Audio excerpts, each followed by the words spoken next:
Hey everybody, welcome to the pre-roll for ELL 177.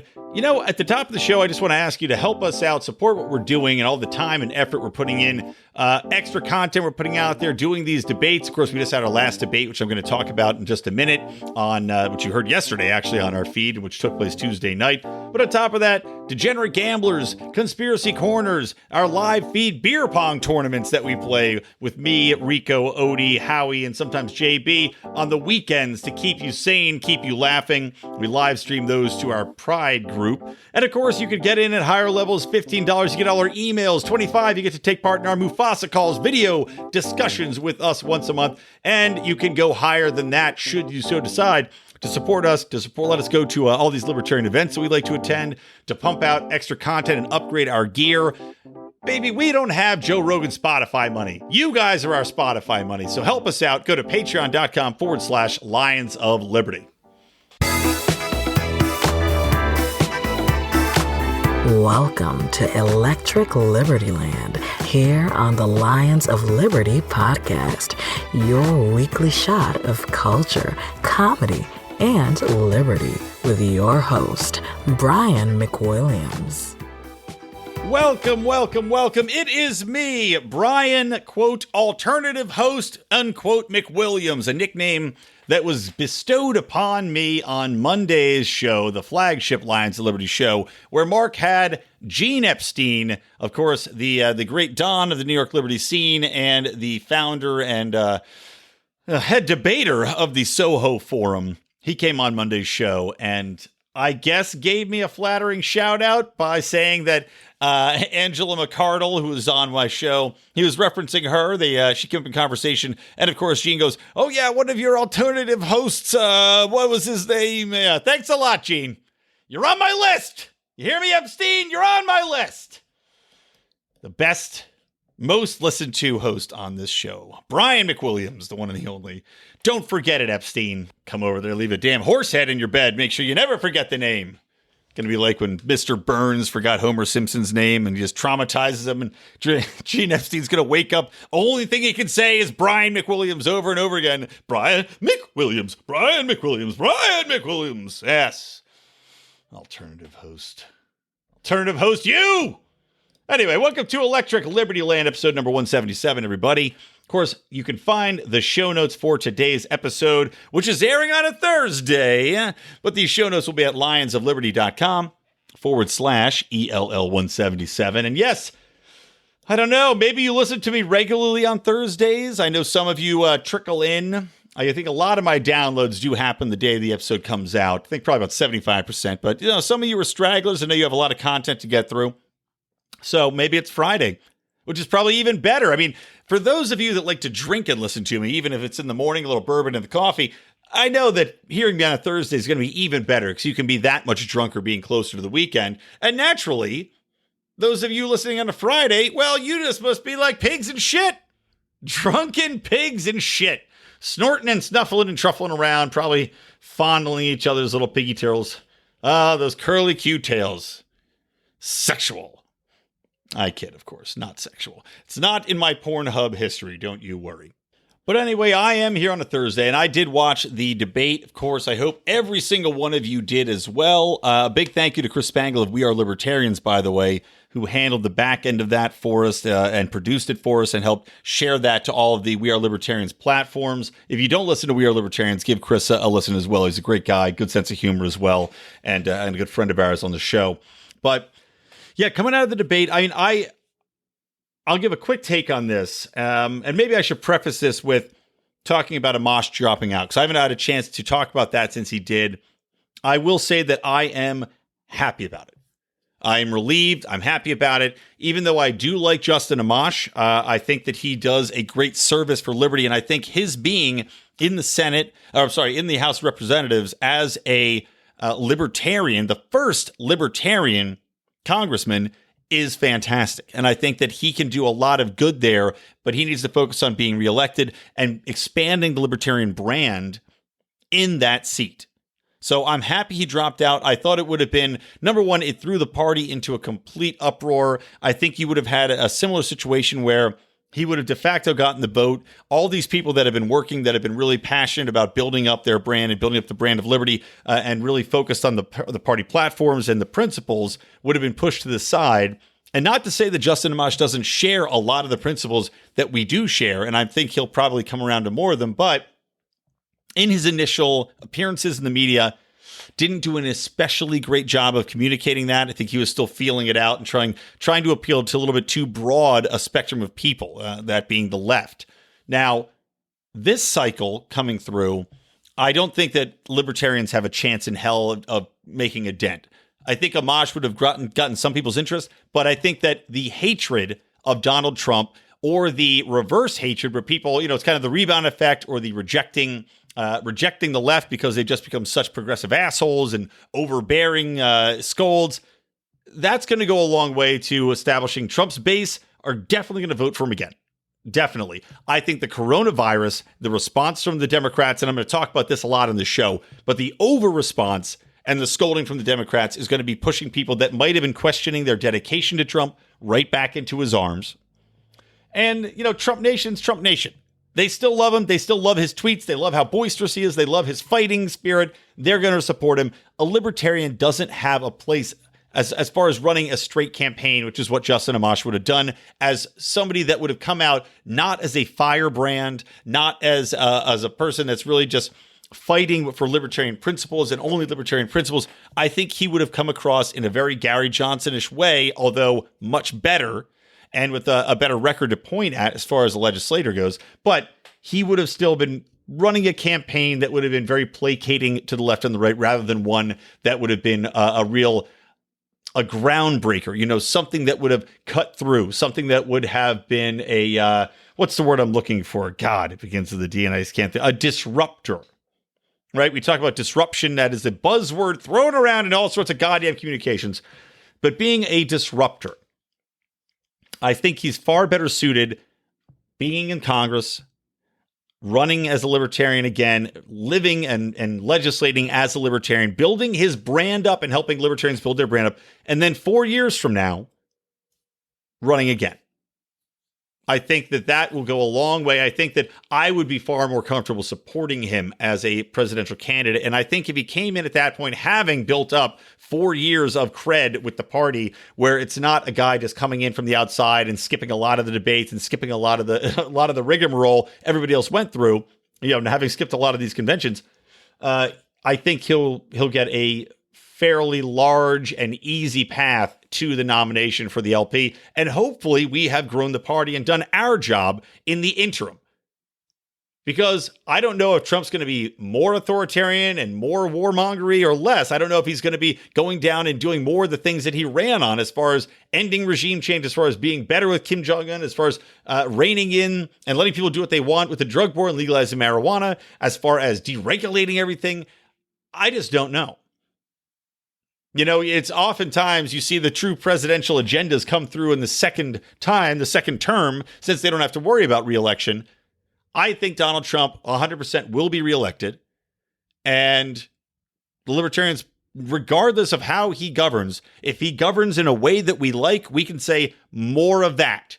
We're going to do that, but much more. Everything that he did that worked, we've been telling you works for decades now. You need to follow our lead, and you need to give us a chance to run this and take the helm.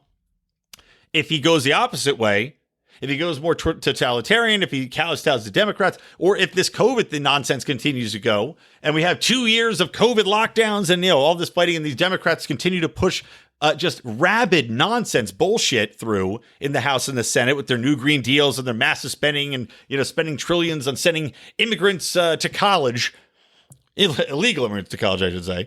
Well, then we've got a lot to push back on the other side. We can push back against all the spending, all of the bailouts, the welfare state, the handouts, the corporate welfare, the cronyism, everything else. We just have a better chance in 4 years with a straightforward campaign like an Amash would run, like a Judge Gray would run, with something like, I think even a Jacob Hornberger would run. And that brings me to what happened in the debate and my takeaway, and I will let you know who I'm supporting in the race. And this was very difficult because there were three candidates who really made it to my final pickings. Okay.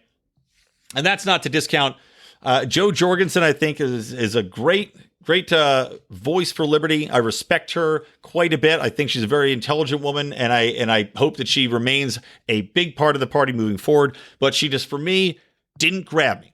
Just didn't grab me. For me, it was just like, okay, well, this is somebody that's very versed in the plank, but for some reason, she was not grabbing my attention. I know a lot of people are hitting her about NSA stuff. She did say she discounts the NSA and would just get rid of them on their debate. Adam Kokesh, love the guy to death. Love him to death. But for me, this time around, wasn't the candidate that I wanted to put forward. Same thing when we're talking about Judge Jim Gray. I love Larry Sharpe. And as of right now, I am undecided as far as who I'm going to pick as VP, but most likely, more than likely, Larry Sharpe. And I'm going to come back to that in a second. But Jim Gray has issues for me in that I think that he, again, I hope he is a strong voice in the party. I hope he remains active. I want to see him active within the party and as a voice that can be tapped for interview on certain occasions for the party. But he has views that I could not jive with. You know, his support for long-lasting institutions of welfare, you know, Social Security, as far as keeping the IRS, because he says we need the taxation to keep certain funds going, support for the FBI, things like that, I can't get behind. And I can't have a candidate out there, even though he does have a plan of attack. He and Larry Sharpe have a plan of attack as far as here's how we're going to go out and approach states. I get it. I appreciate it. But I just can't support certain parts of what he's supporting. Now, that leaves Jacob Hornberger and Vermin Supreme. I think Jacob Hornberger is a fantastic leader in the movement. I think he's a very smart man, a very nice man who has some absolutely hardcore principled positions as far as the way libertarians should be viewed, as far as how the party platform should roll out, as far as our viewpoints on getting rid of these programs, getting rid of welfare, getting rid of social programs, of getting rid of the IRS, of killing the CIA and the FBI off immediately, getting rid of the Department of Education, all of these things. I love Jacob's take on it. But for me, he falls into that, not the Amash camp as far as the way he would communicate the message, which is far more principled and straightforward. But I feel that because we're facing an unprecedented two-party duopoly and two sides that are so vehemently opposed to each other and have been building such animosity, Jacob is not the guy that's going to cut through this time. So Jacob, if you're hearing this, I love you. I respect you immensely, but I made a different decision. And that is I have formally endorsed Vermin Supreme. You probably see a video that will be coming out soon with my endorsement. I'll give you I'll try to keep it short, but the reason I endorse Vermin is because I feel like his reach, his campaign, his brand right now is what could actually resonate with a younger voting populace, as well as the people that are simply anti-establishment, those who are sick of the duopoly, those who are sick of what's going on with all the rules and the authoritarianism, the totalitarianism. We have a guy who is a living meme, who is standing up, who said, I am the epitome of outside.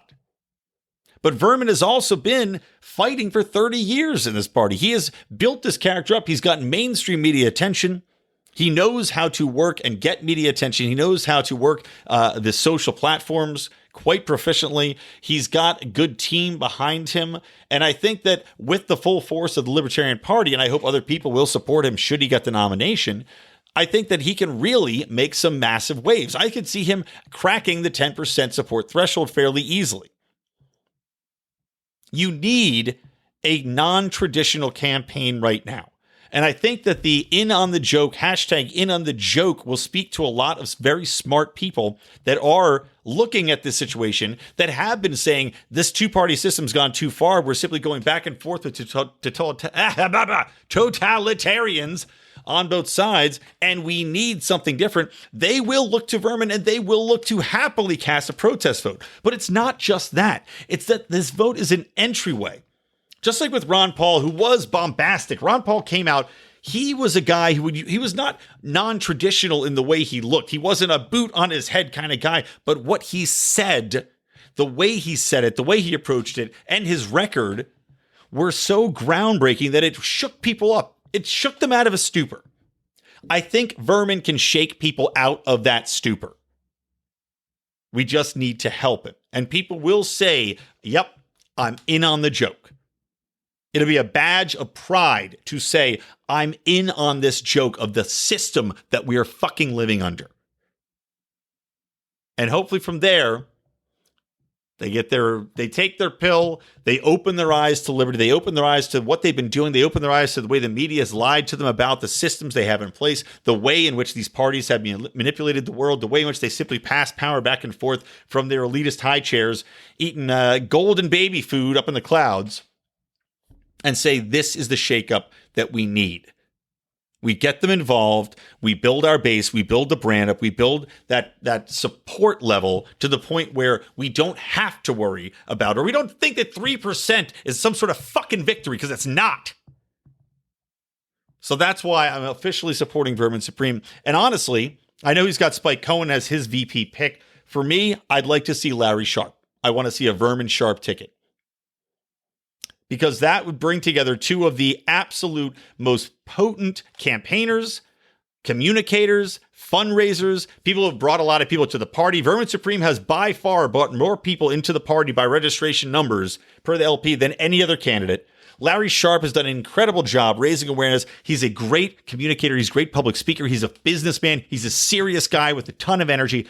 That pairing, imagine Vermin up there, this boisterous meme, but you've got Larry to say, look, this is the serious side. And Vermin can be very serious as well. He's got good platform if you go to his website and read it.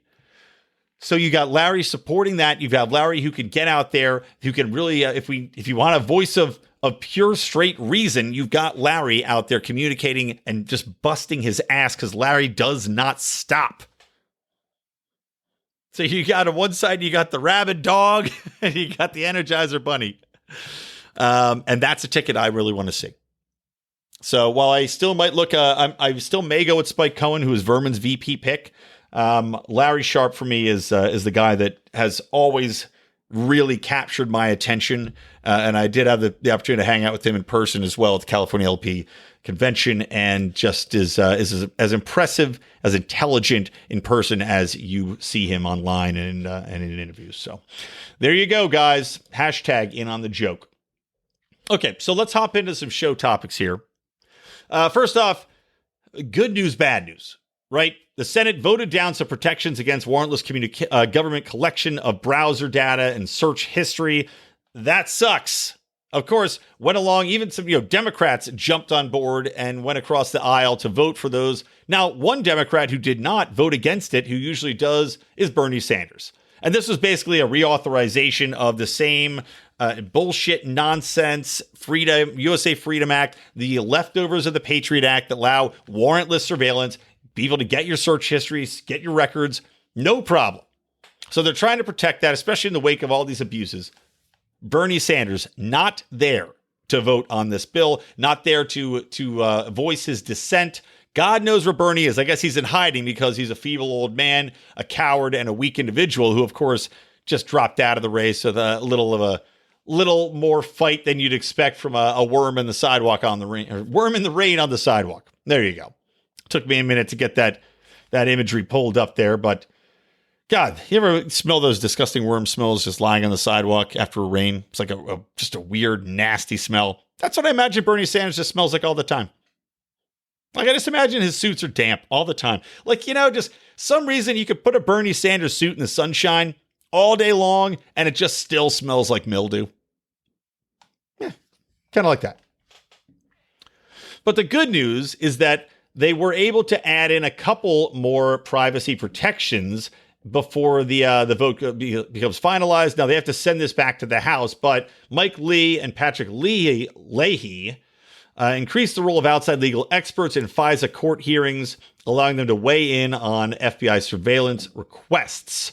Here's what Lee said on the Senate floor, quote, "The friend of court provisions amicus curiae I'm describing provides the opportunity for the FISA court to hear from a fresh perspective, a neutral, trusted perspective, one that comes with some expertise."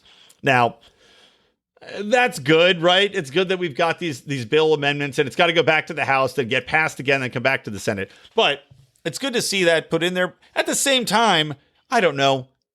Do we really trust they're going to have some organization that's going to weigh in on this, that's not going to be just another tool of the government, that they're not going to appoint somebody to this position who's just going to go along with the bullshit FISA that's already happened, that's just going to rubber stamp the rubber stamp?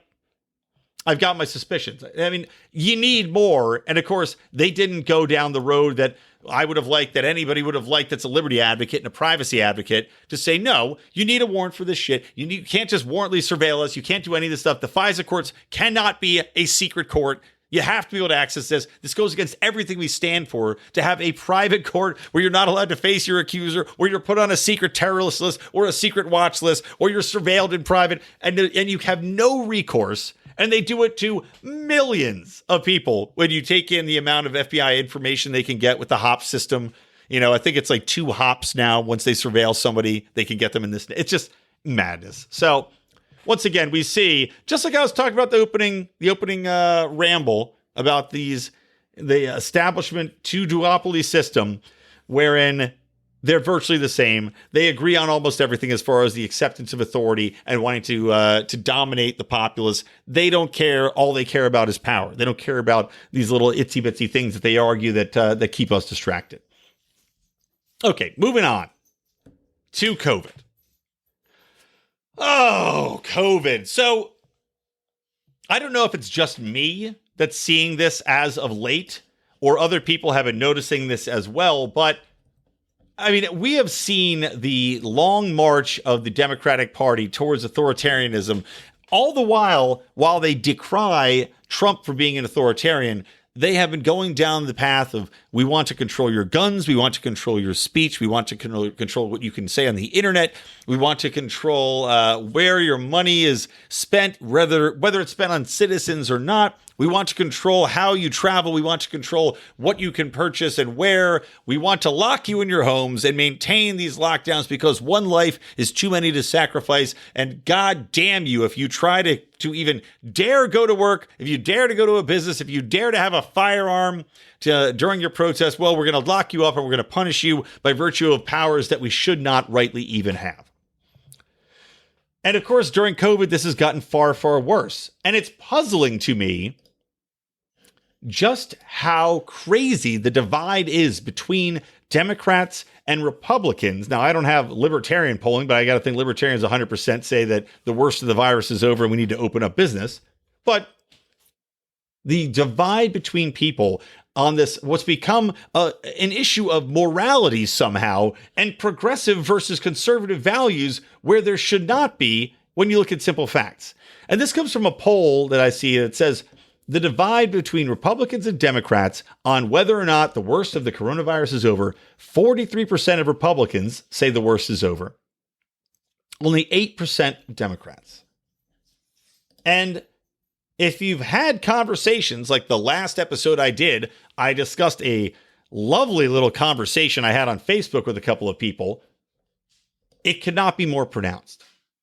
If you dare to question the orthodoxy coming from the state about COVID's rates, about the efficacy of staying in, if you dare to question the economic outcome, which I've talked about at length, so I'm not going to go into it, but the economic outcome versus the actual death rate, the amount of years people have to live, the logic in making healthy people stay home, lose businesses, shut down entire industries to protect people that are only likely to die if they're 70 years or older and have underlying conditions for the most part, and who easily could have stayed home on their own. They can self-quarantine like they're doing in Sweden, or you could have government resources be spent on them that will be far less than the, 5 trillion now, and they're talking about making it 8 trillion.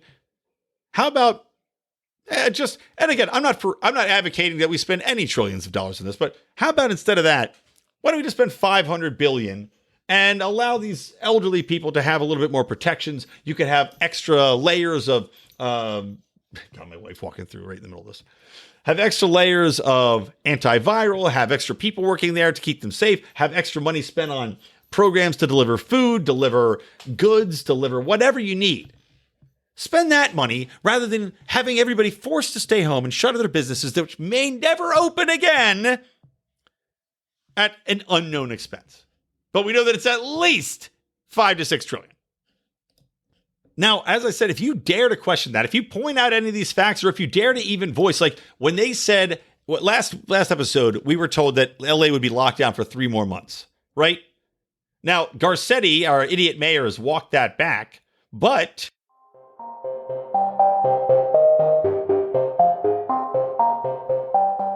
before I finish that thought, I got to tell you about Adam Choite's People We Love podcast. Now, Adam is a guy that I know out here, actually one of the first people I met in the Los Angeles Liberty scene, a great guy, a supporter of our podcast, and you can chat with Adam over at the Lions of Liberty Pride if you join up. But he's got a podcast where he's talking to people, predominantly comedians, about what's going on, the life, the lead, what kind of things they're into, but also who they love. So he's bringing in comics to talk about how they're looking at life, right? And then talking about the things they love. And honestly, for comics, that's kind of a trippy thing to talk about. Because especially for comedians, I don't know if people out there know this, but a lot of comedians are dark, disturbed, just messed up individuals. So it's an interesting flip side to hear a little bit more about what gives them joy, who they love, how they love, what they love. So in the People We Love podcast, Adam explores that. Now, of course, he's not just talking to comedians, even though comedians are obviously the best. He's talking about people that are musicians, people that are writers, people from all walks of life. So I recommend that you check it out, especially if there's a person that you love. Maybe you can find a little common ground, a little shared story there.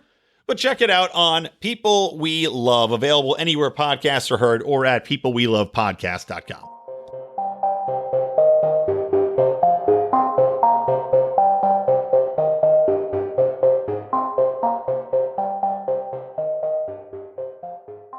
So picking it up, Garcetti, our idiot mayor, has walked that back, but now he still says that we need a vaccine before Los Angeles County opens up officially and fully. Now, what's funny is there have been a protest. I had Angela on talking about the protests here, and it was at City Hall, and there's another one, I think, on Memorial Day, which I am going to be attending.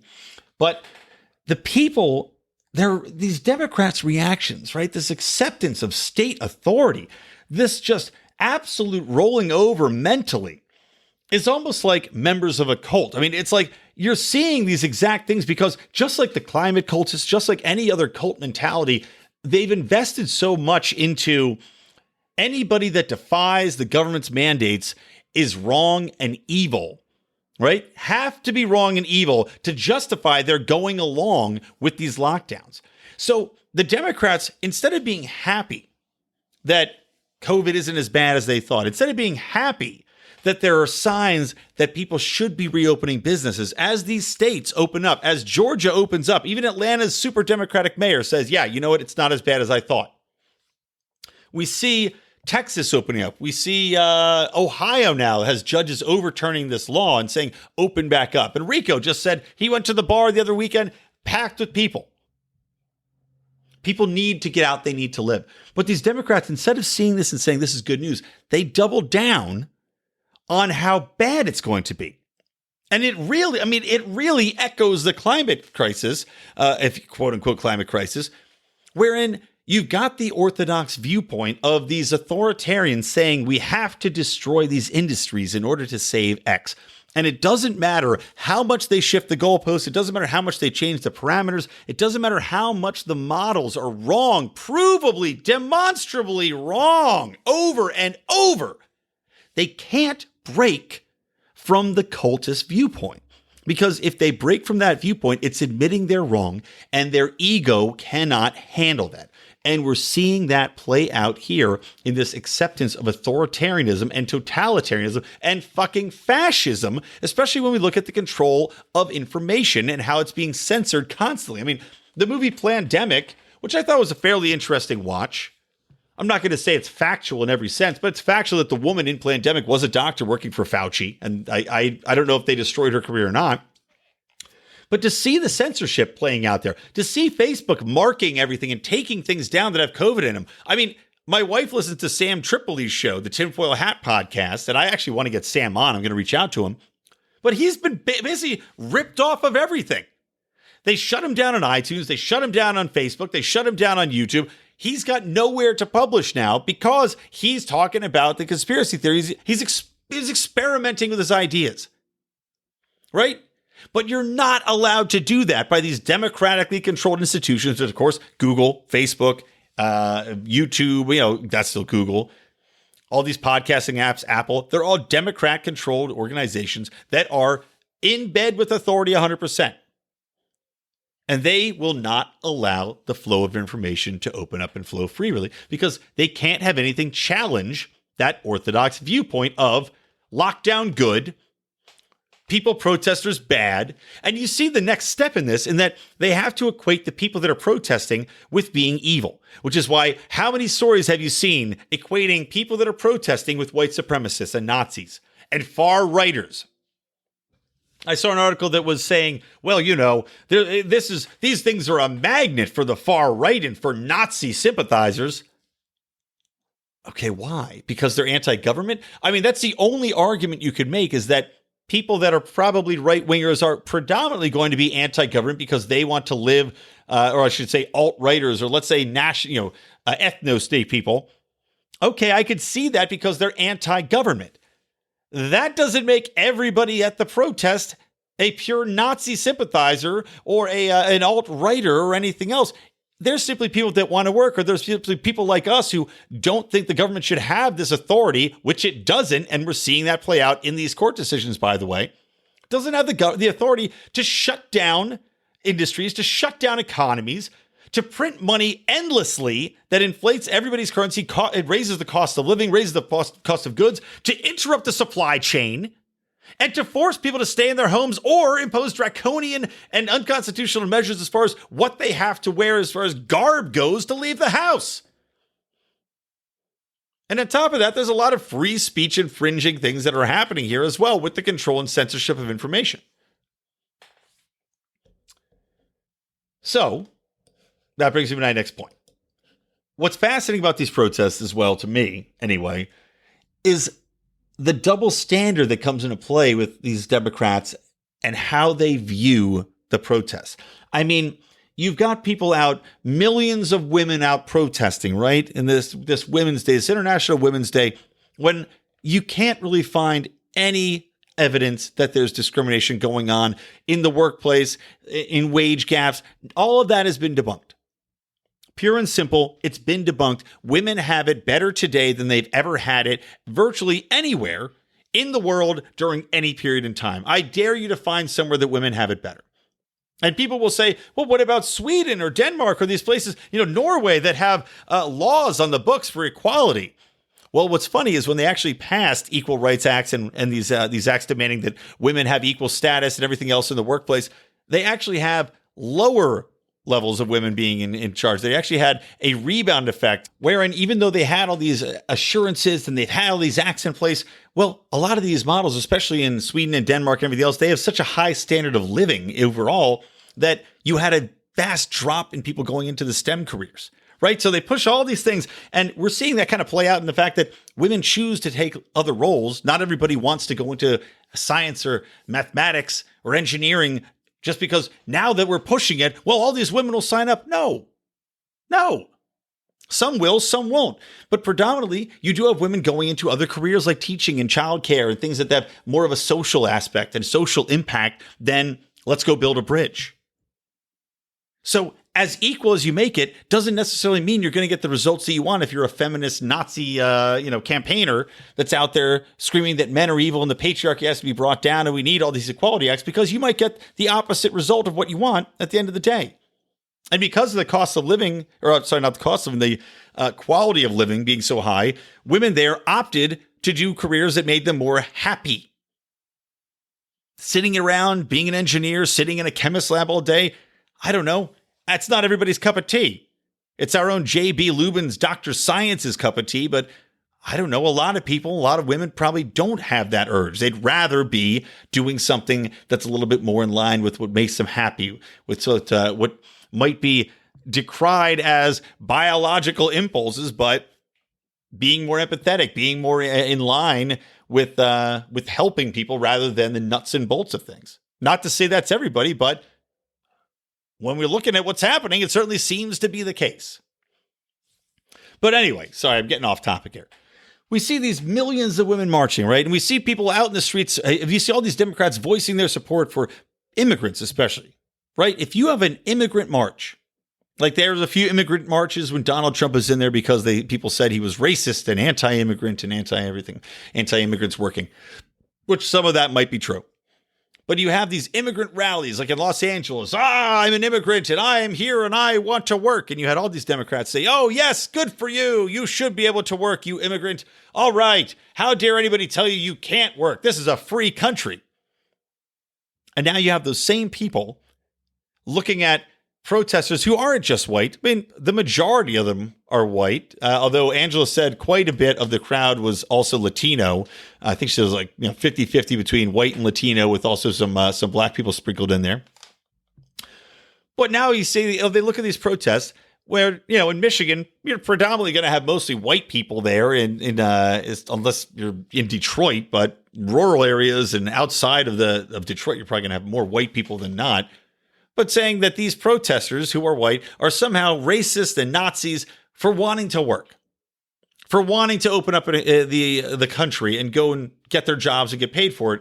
The same people who were fighting for illegals to be able to work in their country when they wanted now say that these people protesting are in the wrong for daring to question whether or not they should be able to go to work and run their business or go to work and make their wage to keep their family fed and don't just want to sit around and get a paycheck or get welfare payments or do whatever is going to be happening over the next few months as we all are forced to stay home at the point of a gun. And it's not just a coincidence either that they're the ones championing at the bit, I can't say it, championing.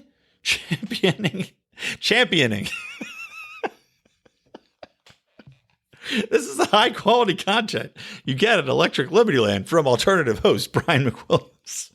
I got COVID brain. What the fuck is wrong with me? I don't know why I couldn't say that word. Oh, but these are the same people who were supposedly anti-violence, right? So many of these leftists are supposedly anti-violence. Meanwhile, they cheer on violence against Rand Paul because Rand Paul now had dared to question God King Fauci and his assessment of what should be done or shouldn't be done with this virus. So many people I saw attacking Rand Paul viciously, verbally, and cheering on the man who tackled Rand Paul in the cheapest of cheap shots, tackling him when he wasn't looking, listening to music, not paying attention, and breaking his ribs. But these people are now rooting for the police to come and brutally take these people like de Blasio, piece of shit mayor of New York, de Blasio, said that if anybody dares to go into the ocean, dares to go to the beach during this, that they will be plucked out of the water, forcibly plucked out of the water. And I saw people cheering this on, sharing this story. Yeah, you go. How dare they go outside in an area that the government shouldn't even legally own? I mean, it's sick. It's fucking sickening. And you see this becoming this war of ideology with the maskers versus the no maskers. I mean, the people went out of their minds cheering on a Costco employee who took a card away from a guy not wearing a mask. Now, granted, I think that Costco has every right to say, we are a business. We are demanding that you go along with this. You wear a mask if you want to shop here. It's not your right, fat idiot that I saw in this video. No, it's not your right to go into a privately owned store doing and wearing whatever you want. That's not the way it works. And what's funny about this too, again, the irony, the hypocrisy of the leftists just going along with this authoritarian stroke. They don't realize that as libertarians, we think that you own the store, right? You shouldn't have to bake the cake. The infamous, do you have to bake the cake? No. You shouldn't have to bake a gay cake if you're a Christian baker and somebody comes to your store. They can go find another store. And you shouldn't be able to fucking sue them for discrimination over it. And you shouldn't have the government threatening to shut them down. You shouldn't have people going and goddamn giving them an authoritative mandate to do something that's against their religion or against whatever they want to do for whatever fucking reason. It's their private business. If they don't want to bake a cake for whatever reason, that's their prerogative. So you've got the Democrats saying that that's ridiculous and insane, right? But at the same time, coming out and saying, well, you have to wear a mask to go into Costco. How dare you? That's a private business. You have to abide by their rules in their store. Just kind of funny to point that out, isn't it? I'm not on the side of the man that's not wearing the mask, and I think he should get booted out for breaking the rules of a private business. But it's just amazing how malleable the Democratic point of view is and how it's become completely molded into this authoritarian identity wherein if you don't wear a mask, you're evil and you're wrong and you should be arrested, and people will spit at you and hiss at you and call you a monster as you walk down the street. Now, I'm going to move off of this in just a minute, but I wanted to go through a couple other things, a couple other little factoids here. We're seeing this in the face of new studies coming out as well, saying like the CDC just revised its guidelines, saying that now surface communication of this disease is not something that they think is really possible. They think it's exceptionally rare, if at all. 2 new studies have also said that COVID-19 antibodies provide immunity, so the dangers of getting reinfected or having the virus be transferable from you to somebody else after you've been infected and gotten over it are basically null. We're also seeing that as far as the economic state of things, 40% of households earning less than $40,000 lost their jobs in March. 40% of them. This is from the Fed chairman. Not that I respect the Fed chairman, but I'll go ahead and believe these stats. So while the Democrats, again, are saying that they're for the people, they're for the lower class, that they want the lower class to thrive and succeed, and they care about the working man, they're more than happy to go along with this authoritarian point of view that's keeping 40% of these households in poverty, out of jobs, for God knows how long. Another thing I wanted to wrap up here, or wrap in here, is that states are sharing coronavirus as patients' addresses with law enforcement. A lot of states are going along with that. So goodbye healthcare protections, goodbye privacy in healthcare. The Democrats also more than happy to go along with that authoritarian position.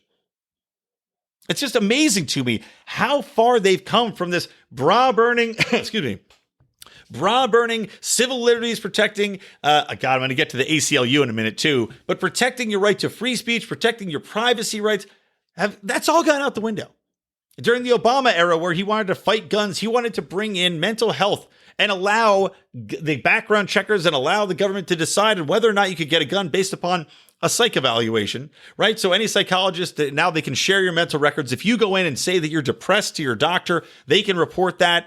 According to the government, Obama wanted that to be able to be reported. So now, because you say you're depressed because you had a rough day, you're stressed out, no guns for you. Sorry, pal, can't be trusted. Red flagged. But on a federal level. Another thing I wanted to go into real quick is, just talk about this cultist mentality.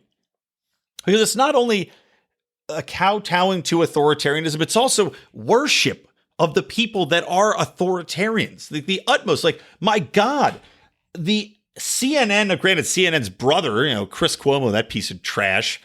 But, you've got Andrew Cuomo being deified by all these people, being propped up as a next presidential great white hope or great Italian hope.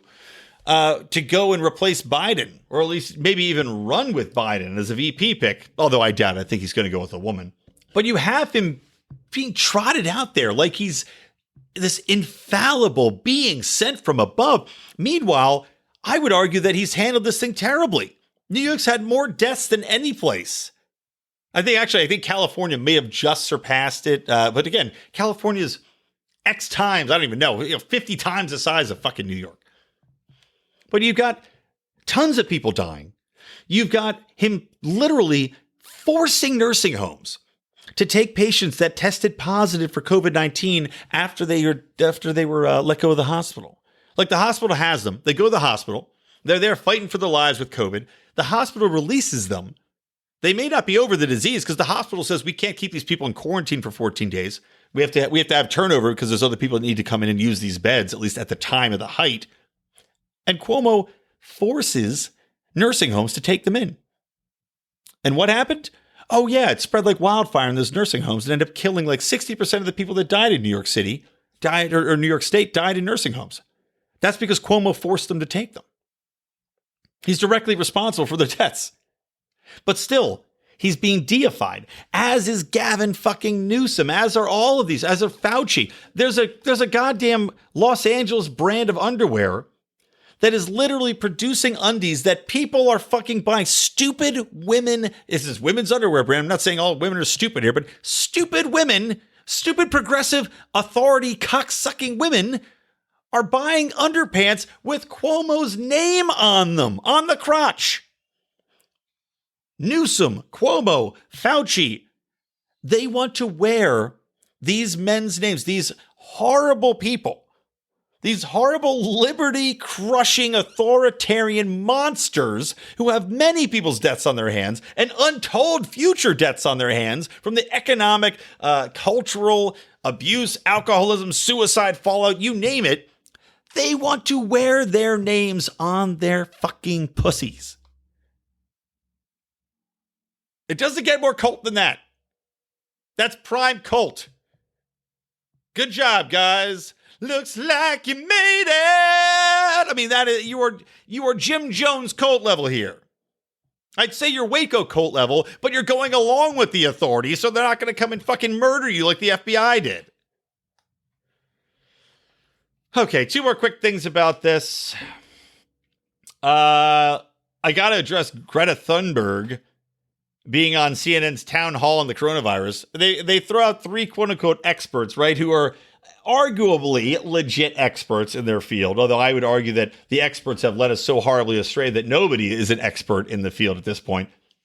But they put three experts and Greta Thunberg on what is supposed to be a very serious town hall.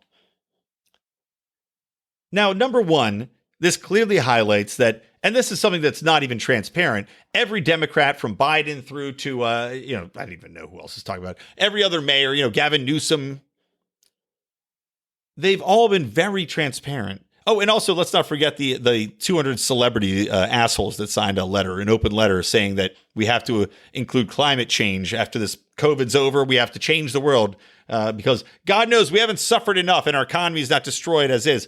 We have to make sure to really fuck it in the ass when it tries to get going again by putting all these climate measures in place. But what's she going to do other than say, well, my future, we have to protect the climate because the COVID is not enough. We have to have the duckies in the air, the frogs in the swamps, and the whales in the ocean. They must survive. They must swim for hope against the COVID stream. What the fuck is this bitch going to add to the conversation? She's been in seclusion like everybody else. She was in seclusion before she was in seclusion. She was in a prison that her parents had built for her, a mental prison of climate scare tactics and bullshit. She travels on fucking yachts and private jets and in first class and passenger trains. This chick has no concept of reality. And now she's supposed to tell us what's going on with COVID? You don't know what the fuck's going on with COVID. You don't know what the fuck's going on outside, your doors because your parents are criminals that are abusing you. And I doubt they let you out of their sight. Just, God damn it. Talk about the pandering is bullshit. This is why you can't trust mainstream media. You can't trust any of these people because they don't care. They'll trot out anybody that they think forwards their agenda. The facts be damned. It doesn't fucking matter. And then the last thing is, talking about, again, authoritarians going authoritarian. All these progressive authoritarian fearmongers, COVID cultists, not saying a peep about China. There's all sorts of things going on over there. They're not, they hate Trump, so they're not going to blame China for the virus. Of course, they go along with the China virus being racist, even though we have called things where they come from. The Spanish flu is called the Spanish flu for a reason. We call these things the name of them. The Zika virus, all these things. Trying to think of another one off the top of my head real quick. But they name them after the places they're found. It's common. It's not racist.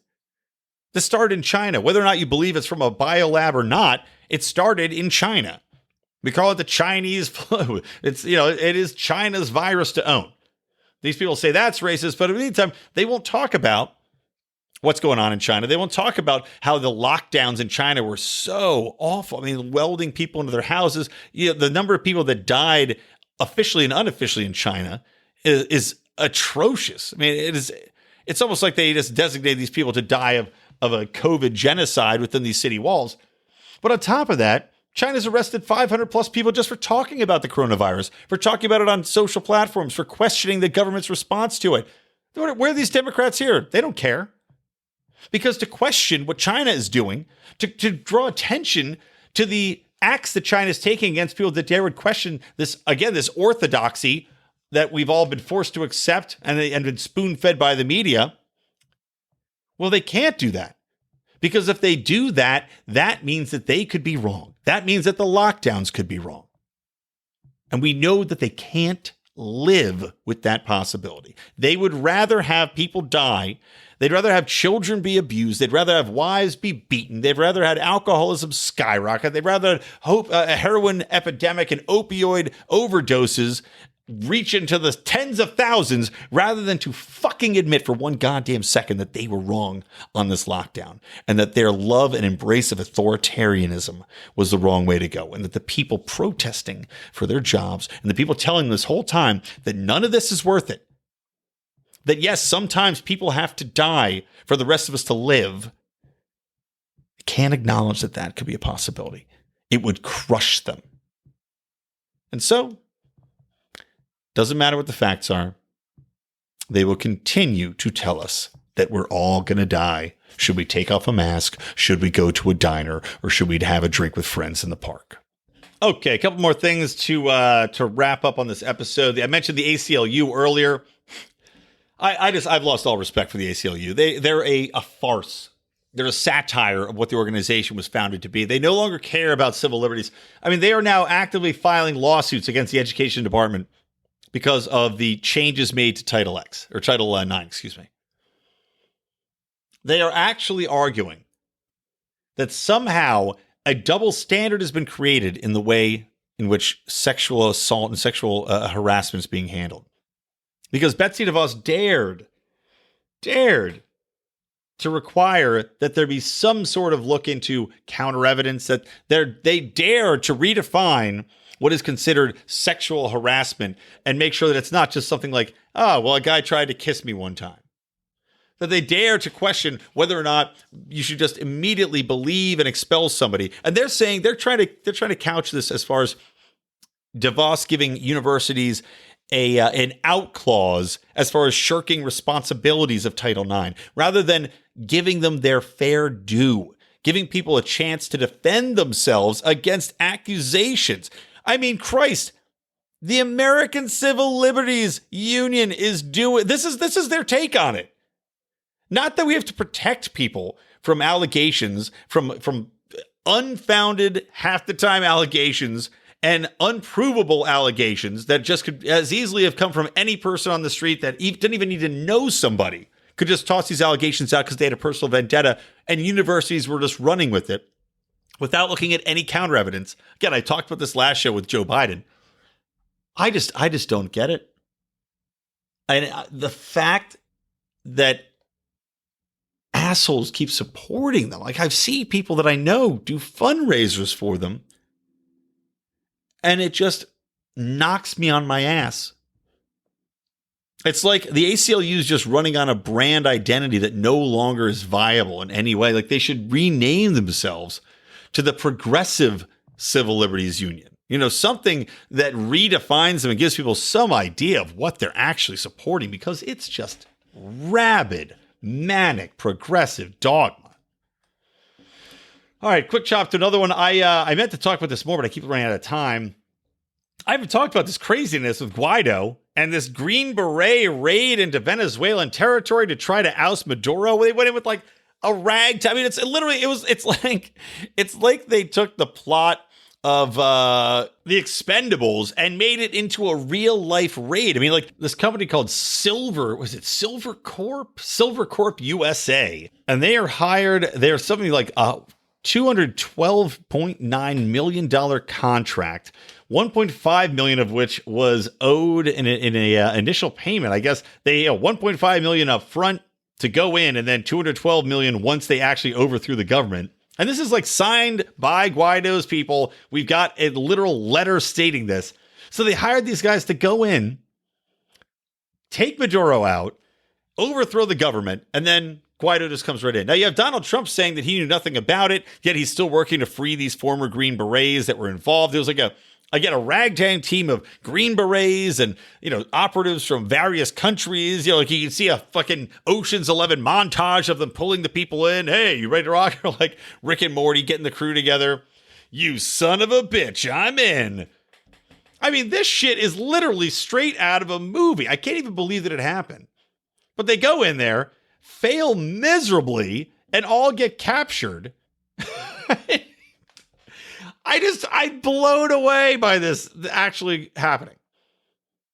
Now, they're saying that the proposal to actually go in and do the raid was never given a green light. This is like per the spokesman for Guaido, but man, clearly it was. I mean, there's been shady shit going on. And I'm not saying I like Maduro. I think he's a goddamn socialist monster who deserves to be outed, probably deserves to have a bullet put in the back of his head. But I don't think necessarily that we should be hiring people to do it. I would hope more likely that somebody living in that country would take him out because of the horrible situation he's put them in, because the absolute poverty that he's put that country in.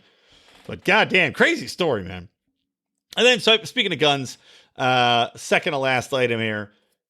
New Zealand gun crime rates soar following gun bans. Who could have seen this coming, guys? Our idiots of the week. Of course, this was their response to the Christchurch massacre, in which all these American gun control advocates clapped and applauded and said, "What a brilliant idea! Take away all the guns because this one fucking thing happened." Brilliant jerk-offs. So, of course, what ended up happening? Oh, here we go. New figures obtained by RNZ show last year the highest rates of gun crime and deaths involving firearms for nearly 10 years. Now, there's not been a corresponding increase in officers taking out or using their guns. Ah, yeah. You know why? Because these people are robbing the other people that don't have guns anymore. The criminals who are not going to turn over their guns or can buy guns illegally are simply going to go after the people that they know have turned the guns over. So no, banning guns doesn't reduce gun crime. Just fantastic to see this play out in real time. But still, people will argue that this is a great thing. Now, it's going to be interesting to see, because I talked about Canada banning like 1,500 kinds of guns after they had their own little shoot 'em up, in which no measures that they just introduced, no gun bans would have stopped it, because it was a legally bought gun with a guy illegally impersonating an officer, illegally going around shooting people. But it's going to be interesting when Canada now has a soaring gun crime rate after their own ban.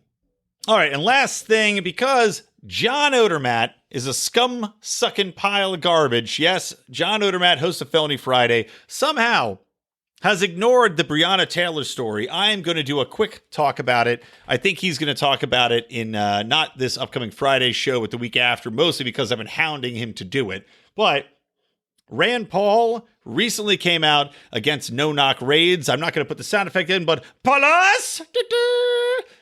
But came out against no-knock raids because an EMT named Breonna Taylor, I believe she was 26 years old, was sleeping in her apartment with her boyfriend.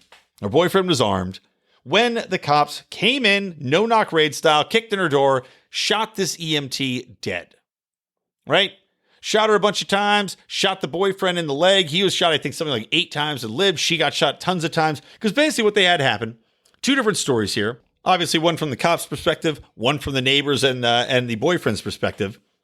But the cops say that they announced themselves, that they then kicked in the door, right? They announced themselves, nobody answered the door, so they kicked it in, and then they started, they got shot at, so they returned fire, killed her dead. Then EMT, 26-year-old EMT, because they had a drug warrant, said there were drugs being sold on the property. And this is in an apartment building too, right? So these people are not alone. There's people on all sides of them, people with children. So the cops come in. They say that the guy shot at them. They return fire. There's bullets going everywhere, through the windows, through the drapes, through the ceiling, through the floors, through the walls. People next door found bullet holes in. They had 5-year-old children there. Nobody got shot, fortunately, outside of the apartment. But this woman's dead. Meanwhile, they have body cams. Those body cams have not been turned over. And the neighbors and the boyfriend testified that they never said that they were there. They just kicked the door in or blew the door in. Now, this could have been through shooting the hinges off the doors. This could have been through any number of tactics to get that door open. But basically what happens, the boyfriend wakes up. hearing ba-blam, ba-blam, the door flying in, people storming in, unannounced. He opens fire to protect himself and his girlfriend. They shoot back in a hail of bullets. One woman's dead. He's badly injured, trying to tell the story. The neighbors say they never heard the police announce themselves at all. All they heard was the bang as the door comes in and then firing. So who's to be believed? That's the big question. I'll leave John Odermatt to talk about that more, but I did want to bring it up and address it here, give him a little bit more pressure to get his shit together. Okay.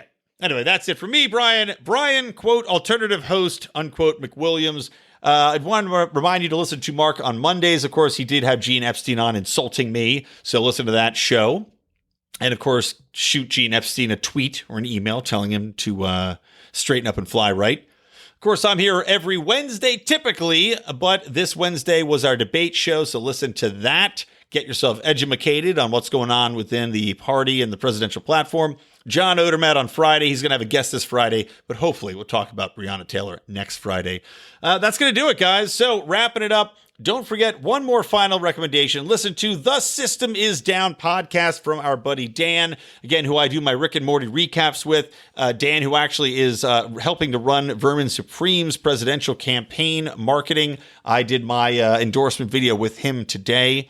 And you will see that, I'm sure, in no time at all. But he's got a great podcast. Dan's been a long-time supporter of the show, and he just talks about everything and anything. He just had Spike Cohen on, actually, the VP candidate for Vermin. But Dan has no fear. He will talk about controversial topics, and he talks about them in a conversational and calm manner. So less yelling, less contentious debate, more just open conversation. And actually, he just had on a guy accused of #MeToo in the early days, who was the head over at Screen Junkies, and story of a man being accused of things he didn't do and having the pile-on cost him everything that he had worked for. So make sure to check that out. The System Is Down podcast, guys. It is available anywhere you want to listen to stuff. Okay, that's going to do it for me, Brian McWilliams, and from Electric Libertyland, always stay plugged into Liberty.